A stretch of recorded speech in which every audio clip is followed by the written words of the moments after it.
ആയില്യം നാളുകാർക്ക് ഇപ്പോഴുള്ള സമയം പറഞ്ഞു കഴിഞ്ഞാൽ 12 വ്യാഴം തന്നെയാണ്, 2-ൽ കേതുകൊണ്ട്, 8-ലാണ് രാഹു, 9-ൽ ശനിയും. ഉദ്ദേശിക്കുന്നത് പോലെ കാര്യങ്ങൾ നടക്കണമെന്നില്ല.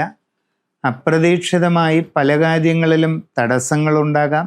സാമ്പത്തിക ബുദ്ധിമുട്ടുകൾ അനുഭവപ്പെടാനിടയുള്ള കാലസ്ഥിതിയാണ്. നിങ്ങളുടെ കർമ്മ മേഖലയിൽ വിചാരിക്കാത്ത രീതിയിലുള്ള പല ബുദ്ധിമുട്ടുകളും അനുഭവപ്പെടാനുള്ള സാധ്യത കാണുന്നുണ്ട്. യാത്രാക്ലേശം, അലച്ചിൽ ഇവയൊക്കെ ഉണ്ടായേക്കാം. ജോലിയിൽ ഉദ്ദേശിക്കുന്ന രീതിയിൽ പുരോഗതി ഇല്ലാത്ത സ്ഥിതി, ജോലി സ്ഥലത്ത് പല രീതിയിലുള്ള ബുദ്ധിമുട്ടുകൾ, നിങ്ങളുടെ തൊഴിലിൻ്റെ സാഹചര്യങ്ങളിൽ നിങ്ങൾക്ക് പൊരുത്തപ്പെടാൻ പറ്റാത്ത രീതിയിലുള്ള പ്രയാസങ്ങൾ, പുതിയതായി ജോലിക്ക് ശ്രമിച്ചുകൊണ്ടിരിക്കുന്നവർക്ക് ജോലി ലഭിക്കാതെ അത് നീണ്ടുപോകുന്ന അവസ്ഥ, ഇങ്ങനെ പല വിഷമങ്ങളും വരാം. വിദേശ രാജ്യങ്ങളിൽ ജോലി ചെയ്തുകൊണ്ടിരിക്കുന്നവർക്കും പല പല ബുദ്ധിമുട്ടുകൾ ഉണ്ടാകാവുന്ന സ്ഥിതിയാണ്. നിങ്ങൾ വളരെ ശ്രദ്ധയോടുകൂടി കാര്യങ്ങളെ ചെയ്ത് മുമ്പോട്ട് പോകുന്നില്ലെങ്കിൽ പല വിഷമങ്ങളും കൂടിക്കൂടി വന്നേക്കാം. കച്ചവടക്കാർ സാമ്പത്തിക ഇടപാടുകൾ ശ്രദ്ധിച്ച് നടത്തണം. ധനനഷ്ടങ്ങൾ ഉണ്ടാകാം.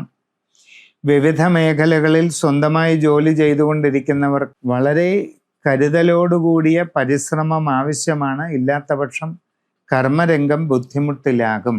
വ്യത്യസ്തമായ മേഖലകളിൽ ഔദ്യോഗിക രംഗത്ത് പ്രവർത്തിച്ചു കൊണ്ടിരിക്കുന്നവർക്കും പല പ്രയാസങ്ങളും ബുദ്ധിമുട്ടുകളും അവരവരുടെ കർമ്മരംഗത്ത് ഉണ്ടാകാവുന്ന സമയമാണ്. കരുതലോടെയും ശ്രദ്ധയോടെയും വേണ്ടത് ചെയ്യുക.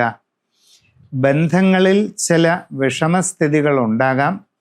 അതുകൊണ്ട് സാഹചര്യം ശ്രദ്ധിച്ചു പഠിച്ച് വേണ്ടതുപോലെ പരിശ്രമിക്കുക. സംഭാഷണങ്ങളിൽ കരുതലും മിതത്വവും ശീലിക്കുക. കുടുംബത്തിൽ ഉണ്ടാകാവുന്ന ചെറിയ അസ്വസ്ഥതകളെ പോലും ശരിയായ രീതിയിൽ സാഹചര്യം പഠിച്ചു മനസ്സിലാക്കി കരുതലോടുകൂടി സമീപിക്കേണ്ടതാണ്. നിങ്ങളുടെ ജനന സമയത്തുള്ള ഗ്രഹനില മനസ്സിലാക്കി പരിശോധിപ്പിച്ച് അതിനനുസരിച്ച് ഇപ്പോഴുള്ള ദശാകാലസ്ഥിതി അറിഞ്ഞ് ഏറ്റവും നല്ല പ്രതിവിധി കണ്ടെത്തി ചെയ്യുന്നത് നന്നായിരിക്കും. കഠിനമായ വ്യാഴദോഷങ്ങളെ പ്രതിരോധിക്കുന്നതിന് മഹാനരസിംഹ കലശം പോലെയുള്ള കർമ്മങ്ങൾ ചെയ്യുന്നതും വളരെ ഉത്തമമാണ്.